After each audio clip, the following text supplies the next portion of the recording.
Hello, good morning, good afternoon, good evening students. जब भी lecture देख रहे हैं उसके अकॉर्डिंग आज के इस लेक्चर में हम मैंने एक सम दिखती करने वाला हूँ। इसको आप भी सॉल्व करने वाले हो, मैं सॉल्व करने वाला नहीं हूँ, क्योंकि आप प्रैक्टिस करोगे तभी आपको फायदा होगा, अदरवाइज फायदा नहीं होगा। तो पूरा सम मैं डिक्टेट करने वाला हूँ कि कहाँ पे किस तरीके से पोस्टिंग करनी है, कैसे एडजस्टमेंट को सॉल्व करना है। ओके, सो सबसे पहले देखते हैं क्वेश्चन में पार्टनर्स है समीर एंड निशा। ये दो पार्टनर्स हैं, कौन? Sameer and Nisha. Sharing profit and losses, इनका जो रेशियो दिया हुआ है वो 3/4 एंड 1/4। क्या दिया हुआ इनका? 3/4 एंड 1/4। इसका मतलब 3:4 नहीं है, इनका जो रेशियो है वो क्या है? 3:1 है। क्या रेशियो इनका? 3:1। ये वाला कौन सा रेशियो हो गया इनका? Old ratio. कौन सा रेशियो हो गया? Old ratio. दिखाई दे रहा है ना? Old ratio. उसके बाद नेक्स्ट अब हम बात करते हैं आगे जो बैलेंस शीट दी है, इस बैलेंस शीट को पोस्टिंग करने की। उसमें सबसे पहले कुछ दिया है लायबिलिटीज में हमें दिया है कैपिटल। समीर और निशा ये दोनों भी पार्टनर्स हैं, इनके कैपिटल बैलेंसेस दिए हुए हैं। इनके कैपिटल बैलेंसेस को हम लोग कैपिटल अकाउंट में क्रेडिट साइड में लिखने वाले हैं। और उसके बाद दिया है जनरल रिजर्व 48,000। ये जो जनरल रिजर्व है, इस जनरल रिजर्व को आप क्या करने वाले हो? कैपिटल अकाउंट में क्रेडिट साइड में आप लिखने वाले हो। कहां पे लिखने वाले हो? कैपिटल अकाउंट के क्रेडिट साइड में। और ये जो 48,000 है, ये 48,000 आप समीर और निशा जो इनके ओल्ड पार्टनर्स हैं, इन ओल्ड पार्टनर्स को आप ये 48,000 क्या करोगे? डिस्ट्रीब्यूट करोगे। वो भी कौन से रेशियो में? ओल्ड रेशियो के अंदर में। कौन से रेशियो में डिस्ट्रीब्यूट करोगे? ओल्ड रेशियो में। फिर से मैं कह रहा हूं, जनरल रिजर्व आपने क्या करना है? ओल्ड पार्टनर्स के ओल्ड रेशियो में इसको डिस्ट्रीब्यूट करना है और उनके कैपिटल में लिख देना है। इसका जो अमाउंट है वो न्यू पार्टनर के अकाउंट में नहीं जाने वाला है। उसके बाद दिया है क्रेडिटर्स, जिसको हम एज इट इज लायबिलिटीज में ही लिखेंगे।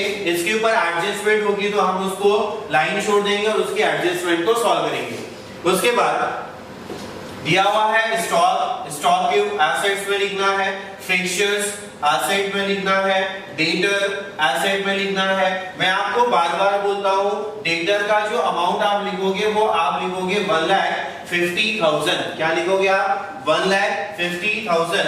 आरडीडी जो आप है वो आप रिकॉर्ड नहीं करोगे, आरडीडी को लिखोगे नहीं। आप कौन सा अमाउंट लिखोगे? डेटर्स 1,50,000। और ये 15,000 का आपने यहाँ पे फिलहाल को ये फैक्ट नहीं लेना और ये अमाउंट भी लिखना नहीं है। आपको कौन सा अमाउंट लिखना है? सिर्फ डेटर का ये वाला अमाउंट लिखना है। उसके बाद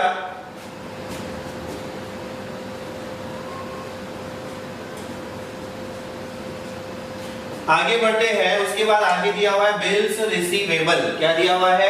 बिल रिसीवेबल, जिसको हम लोग लिखने वाले हैं एसेट्स में। उसके बाद में दिया है कैश इन हैंड। आप इसका कैश अकाउंट सेपरेटली बना दोगे ताकि, क्योंकि आगे कुछ एडजस्टमेंट है उनको हमने सॉल्व करना होगा। अब यहाँ पे सम के नीचे आपको बोला है they admitted Poonam for 1/5 share on 1st April 2018। मतलब इनके बिजनेस की जो न्यू पार्टनर है वो पार्टनर कौन है? पूनम। कौन है वो पार्टनर? पूनम।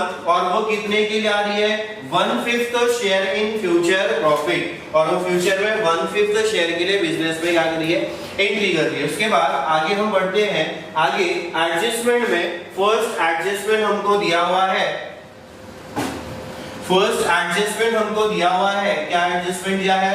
देखो, फर्स्ट एडजस्टमेंट है पूनम इंट्रोड्यूस 1,20,000 एज हर कैपिटल। मतलब यहाँ पे पूनम 1,20,000 रुपए क्या कर रही है? एज अ कैपिटल बिजनेस में इंट्रोड्यूस कर रही है। तो आपको इसके लिए क्या करनी पड़ेगी? आपको इसकी एक जर्नल एंट्री करनी पड़ेगी, क्योंकि मैंने हर सम के अंदर में कैपिटल की आपको एंट्री करनी ही है।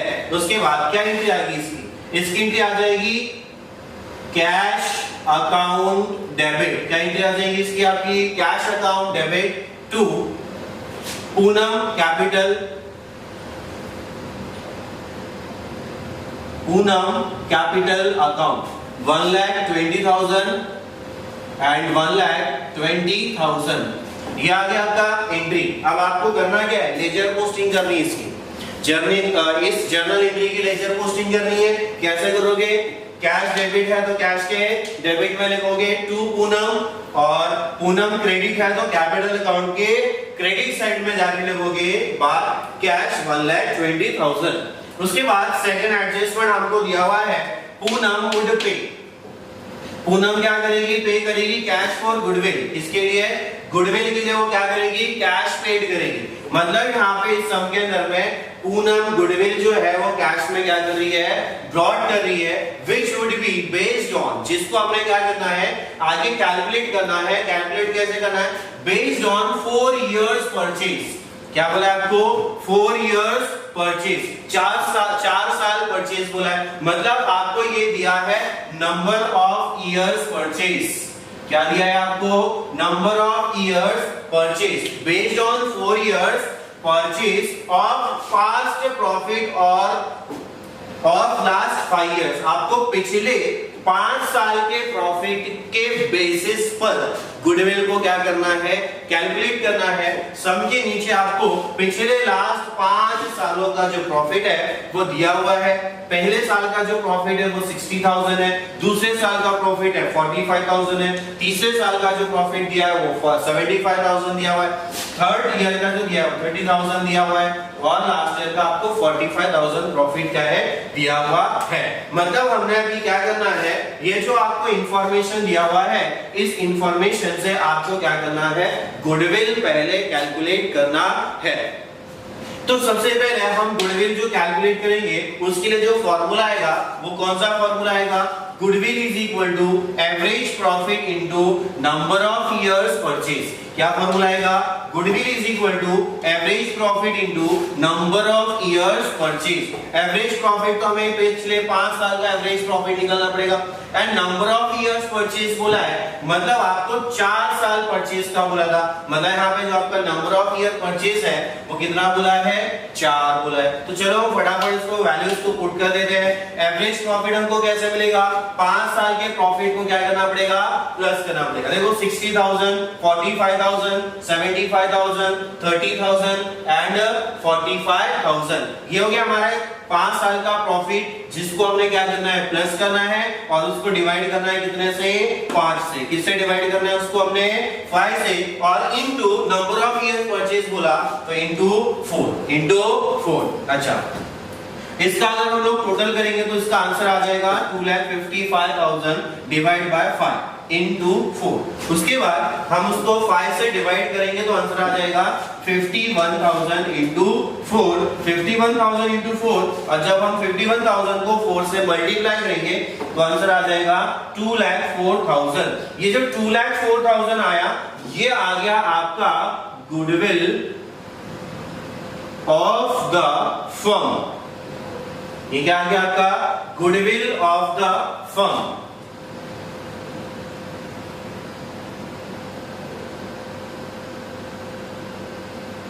ये मैंने आपको पहले भी बताया था कि जब आप इस फॉर्मूले का यूज करके वैल्यू आप कैलकुलेट करोगे तो आपकी वैल्यू जो आंसर आएगा वो आपके पूरे फर्म का गुडविल आएगा।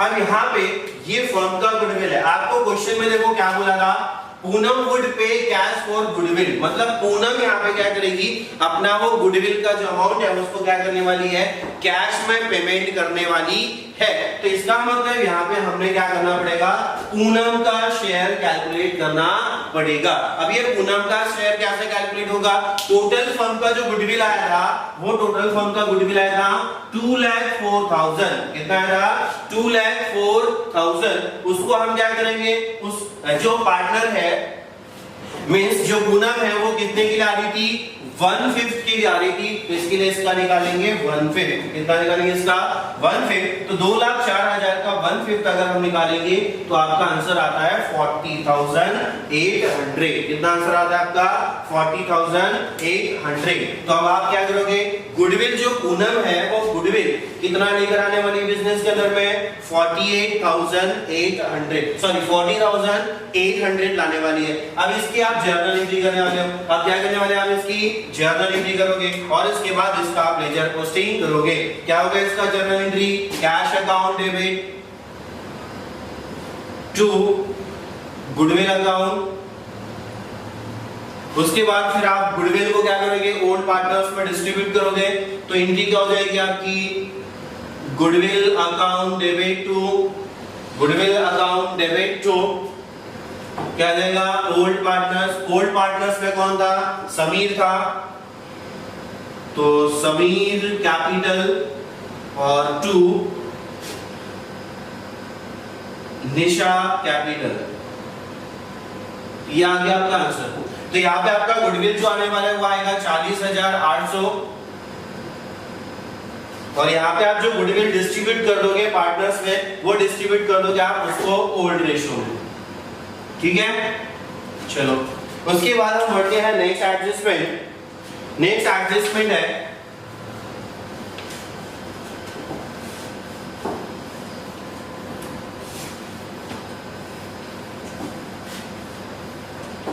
नेक्स्ट एडजस्टमेंट आपको दी हुई है कि एसेट्स वेयर रियलाइज या रीवैल्यूड एज अंडर। आपको कुछ एसेट्स को रीवैल्यूड करके दिया हुआ है, जिसके अंदर में फिक्चर्स दिया है 48,000, बिल रिसीवेबल दिया हुआ है 20,000, स्टॉक दिया है 60,000। डेटर को क्या करना है, आपने बुक वैल्यू से लेस करना है प्रोविजन 20%। अब देखते हैं इसको किस तरीके से इफेक्ट देंगे। सबसे पहले हम एडजस्टमेंट नंबर 3 में फिक्चर्स को देखते हैं। ये क्या बोला आपको, एसेट्स वेयर रीवैल्यूड। आपको जब बोला है कि हमने एसेट्स का रिवैल्यूएशन किया, तो इसका मतलब लॉजिकली ये है कि आप जो ये जो अमाउंट दिया आपको एसेट्स के रिवैल्यूएशन करके, इन अमाउंट्स को आप क्या करने वाले हो, डायरेक्ट आउटर कॉलम में लिखने वाले। कहां पे लिखने वाले इसको, आउटर कॉलम में, कुछ इस तरीके से जैसा कि अभी मैं बोल रहा हूं। सबसे पहले अगर हम बात करें फिक्चर कितना दिया है, 45,000। कितना दिया है, 45,000। तो हम क्या करेंगे, एसेट साइड है ये वाला, मैंने जस्ट सिर्फ एसेट साइड लिया है बैलेंस शीट का। फिक्चर मैंने एसेट में पोस्टिंग किया है अंदर, क्योंकि एडजस्टमेंट दिया है। अब क्या करना है मुझे, 45,000 मेरे को फिक्चर का जो अमाउंट है आउटर कॉलम में लिखना है। कहां लिखना है मुझे, आउटर कॉलम में लिखना है। तो अब क्या करेंगे, देखो अब देखो आपका यहाँ पे फिक्चर का जो अमाउंट है वो कितना दिया हुआ है, 60,000। आपने आउटर में तो लिख दिया 45,000। लॉजिकली सोच के देखो, 60,000 45,000 दोनों में डिफरेंस कितने का है, दोनों में डिफरेंस कितने का है, 15,000 का है। कितने का डिफरेंस है, 15,000 का। अब मुझे बता, 60 में से 15 माइनस करोगे तो 45,000 आएगा, या प्लस करोगे तो आएगा। 60,000 में से 15,000 में माइनस करूंगा तो यहाँ पे आ जाएगा 45,000। तो मैं यहाँ लिखूंगा लेस रीवैल्यूएशन। क्या लिख दूंगा यहाँ पे मैं, लेस रिवैल्यूएशन। अब देखो यहाँ पे एसेट की जो वैल्यू है वो क्या होगी, कम होगी। कैसे, 60,000 उसकी ओरिजिनली वैल्यू थी, अभी उसका रिवैल्यूएशन करने के बाद 45,000 हो गया। तो अब इसका इफेक्ट देना है, तो इसका जो इफेक्ट है वो कहां जाएगा, इसका इफेक्ट जाएगा, एसेट की वैल्यू कम हो रही है तो कहां जाएगा, रिवैल्यूएशन अकाउंट के डेबिट साइड में। तो आप जाके रिवैल्यूएशन अकाउंट में, ये देखो मैंने रिवैल्यूएशन अकाउंट बनाया। रिवैल्यूएशन के आप डेबिट साइड में लिखोगे टू फिक्चर, कितना अमाउंट दिया है उसका रिवैल्यूएशन का, 15,000। तो ये हो गया आपका रिवैल्यूएशन का इफेक्ट। उसके बाद हम नेक्स्ट आगे बढ़ते हैं। फिर दिया है बिल रिसीवेबल। अब यहाँ पे देखो बिल रिसीवेबल कितना दिया है, 1,20,000। अब क्या करना है आपने, 1,20,000 डायरेक्टली आउटर में लिखना है। चलो बिल रिसीवेबल के आउटर में लिख देते हैं 1,20,000। कितना लिख देते हैं, 1,20,000। अब मुझे एक बात बताओ, इधर है 90,000, इधर मैंने लिखा 1,20,000। अब बताओ यहाँ पे प्लस करके 20 आएगा या माइनस करके 120 आएगा। जाहिर सी बात है, इसमें पहले डिफरेंस कितना है, इसके अंदर में डिफरेंस है 30,000 का। 30,000 ऐड करेंगे या लेस करेंगे, ऐड करेंगे। तो यहाँ पे मैं लिखूंगा ऐड रीवैल्यूएशन। क्या लिखूंगा यहाँ पे, add revaluation. 30,000 is equal to 1,20,000। अब देखो यहाँ पे आपकी एसेट की वैल्यू क्या हो रही है, आपकी एसेट की वैल्यू क्या हो रही है, बढ़ रही है। आपकी एसेट की वैल्यू क्या हो रही है, बढ़ रही है। तो आप क्या करोगे, एसेट की जब वैल्यू बढ़ती है तो आप उसको रिवैल्यूएशन के क्रेडिट साइड में लिखते हो bye bill receivable. Bill receivable कितना एसेट बढ़ा, 30,000। तो यहां आएगा आपका 30,000। उसके बाद स्टॉक, स्टॉक का रिवैल्यूएशन किया 60,000। मैंने कहा यहाँ जो वैल्यू दिया डायरेक्ट आउटपुट में लिखना है आपको। देखो यहाँ पे स्टॉक लिखा है, आमा मैंने लाइन छोड़ा है, उसके लिए एडजस्टमेंट के लिए 60,000 दिया है, मैं डायरेक्ट बाहर लिखूंगा 60,000 बाहर आएगा। कैसे आएगा? इधर देखो 90,000 दिया, इधर कितना है 60,000। 90 और 60 के बीच में डिफरेंस 30,000 है। तो अब मुझे बता दो 90 में से 30 माइनस करूंगा तो 60 आएगा, प्लस करूंगा तो आएगा, माइनस करूंगा तो यहाँ पे क्या लिखेंगे हम लोग? Less revaluation. क्या लिखेंगे यहाँ पे? Less revaluation. तो रिवैल्यूएशन कितने से हो गया? 30,000 से। वैल्यू क्या होगी? कम। वैल्यू कम हुई तो कहाँ लिखेंगे? डेबिट साइड में टू स्टॉक। क्या लिखेंगे? To stock. अच्छा, तो उसके बाद हम देखते हैं नेक्स्ट आगे दिया हुआ है, क्या दिया हुआ है देखो,